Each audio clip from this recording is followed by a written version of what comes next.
যার হৃদয়ে সরিষার দানা পরিমাণ অহংকার থাকে, ওই ব্যক্তি কশিনকালেও আল্লাহর জান্নাতে প্রবেশ করার সুযোগ পাবে না, কশিনকালেও পাবে না।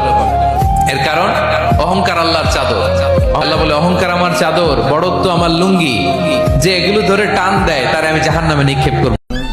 سلام يا مهدي يا أيها الصاحب يا مظهر العدل سلام يا مهدي لأجل دين الله والله إنا على العهد سلام يا مهدي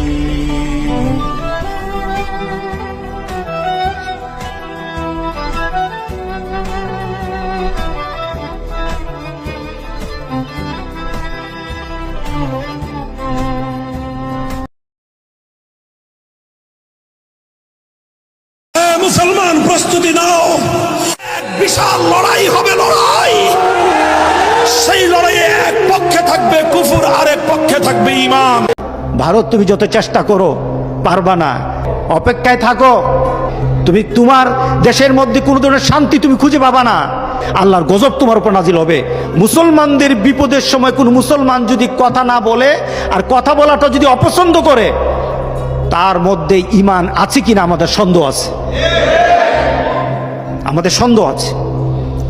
কারণ ভ্রাতৃত্ববোধ গোটা পৃথিবীর মধ্যে ইসলাম এমন ভাবে দিয়ে গেছে। রাসূল সাল্লাল্লাহু আলাইহি সাল্লাম বলেছেন, পৃথিবীর এক প্রান্তে কোনো মুসলমানের কোনো গায়ে যদি একটা টুকা পড়ে, পৃথিবীর অপর প্রান্তের মুসলমান ভাই এই ব্যথায় ব্যথিত হয়ে বলবে, আমিও ব্যথা পেয়েছি, তোমার সাথে আমি আছি। এটা মুসলমান। আল্লাহ তোমার পবিত্র ঘরটি থেকে যারা একটাবার শেয়ার করবে, জীবনে একবার হলেও এই ঘরের সামনে গিয়া লাব্বাইক আল্লাহুম্মা লাব্বাইক বলার তৌফিক দিও। খারাপ সময় আসলে আশেপাশের সব আপন মানুষগুলো পর হয়ে যায়। দেখবা যখন তোমার নামে বদনাম চলবে চতুর্পাশে, তুমি ভাববা যে অন্তত এই মানুষটা আমাকে বিশ্বাস করবে। না না, এই মানুষটা আমাকে বিশ্বাস করবে।